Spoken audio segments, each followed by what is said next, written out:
Hey everybody, it's Jason Blaha here, and once again it's time for a squat and deadlift day, but we're just going to call it a squat day. I went ahead and took a play out of my book from yesterday and said, you know what, my fatigue's high, I'm going to really need this weekend to recover so that I can come in and have a really good training week next week, because actually the week started off pretty good. The first 2 days were great. Obviously yesterday I was really feeling the fatigue accumulating, and again it's just training in the heat, so I'm just like, let's not deadlift.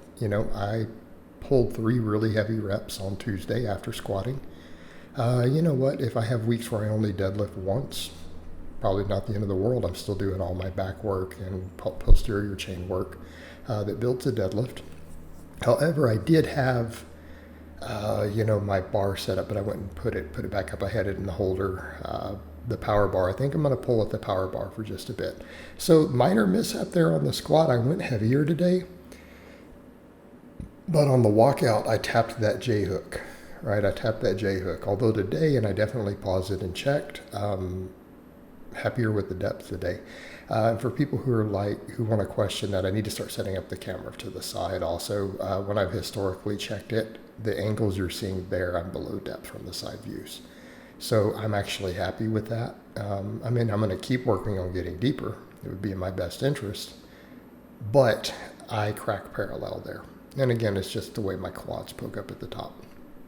So I'm going to keep working on that. I'm going to keep working on trying to get it deeper than that, though. In an ideal world, I'd still like to go deeper.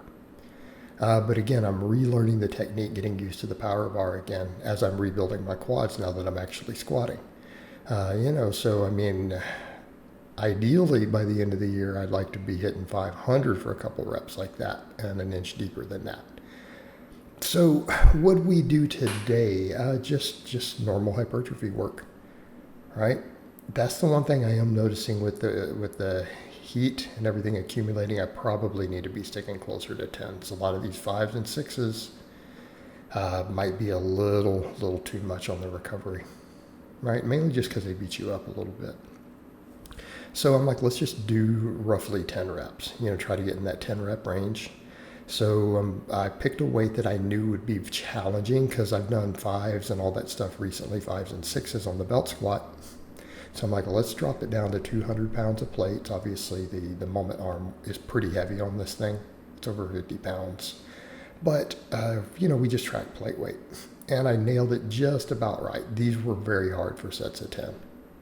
The third set, I was a little worried on the 10th rep that I wasn't going to get it, actually. It locked pretty good, but I felt like on the eccentric, I'm like, I don't know if I've got this rep. But, it's a machine, so the beauty of it is it can pause at the bottom. And that's the beauty on a machine like this, to where when it does tap the floor, let's say you do kind of almost hit muscle failure, you can rest at the bottom for 4 seconds and then lift it on 10s, right? So it's kind of a nice situation. It's a good weight to work with because you know that you'll be able to push it up. So I dropped the weight down just a hair because I can get you at 8s with the 25. So let me go down to the 10-pound plate because I can get 10s with this. Okay. So I just did supersets, did 3x10 on the belt squat and on the glute ham raise using a weight that was challenging for sets of 10. Right? Had about 1 rep in reserve on the first couple sets.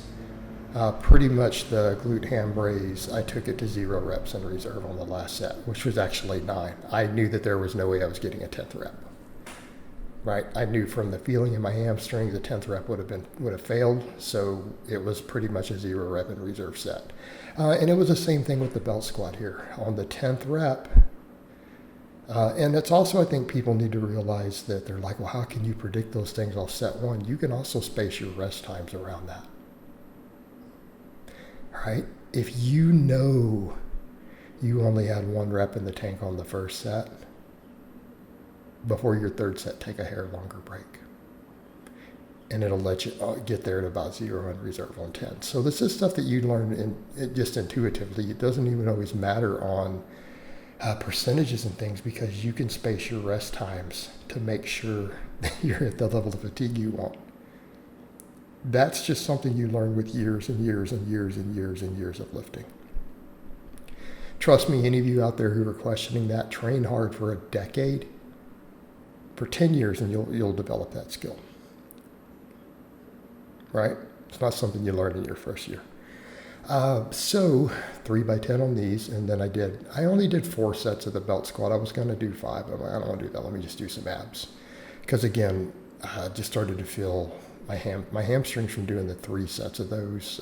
They're definitely fatigued from the 3 sets of glute ham raises. So it's just the issue of saying, you know what, 4x10 was enough for this instead of doing 5. It felt fine. It did everything I needed it to do, and I'm like, let me just do one really high rep set of abs. And it ended up being a good workout. Overall, I'm happy with this workout. I felt like I'll get a good training response from it, but at the same time, right,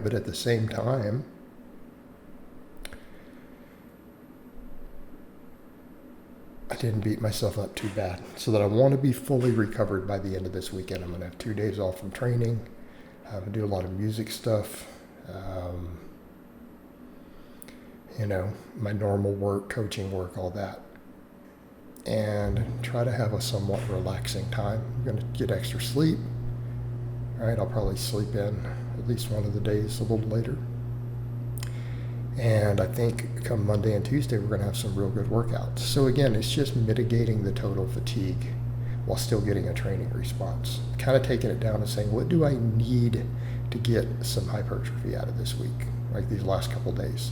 Yesterday's going to be only arm hypertrophy. Let's be honest, my back and chest are on from that. But it's still giving a stimulus to maintain. But we had a good workout on Monday. Then we just did the arm work. And I'm going to adjust the bench programming to look very similar to what it looked like the month before I hit that 315 for 8, and when I also did 335 for 5, because I need to be back there. But I was happy with the squats today. I was a little thrown off by hitting that J. I can't believe I tapped that hook on the way out. That almost never happens to me. And I'm glad it wasn't a true max, but I still managed to get 2 reps with 445 doing that. So I'll take it. And then we just cranked out some abs. But yeah, I feel like the squat's going to go up good from here. My quads are getting stronger. Quads and adductors are absolutely getting stronger from the belt squats. I'm getting my technique back down on the back squat. I feel like next week, if I absolutely had to, I bet I could hit a 500 squat. But I don't want to. But I want to know that it's there at least. But we need to get back up. I've had people ask, what do you want to get to again? At least 550. I would like a 550 in meet. And I think that would be more than reasonable at my age and weight. I'd be happy with that. Right? I think that's a goal to shoot for. All right, guys, but that's really all I have to say on that today. I hope it's been informative, and I'll talk to you guys next time.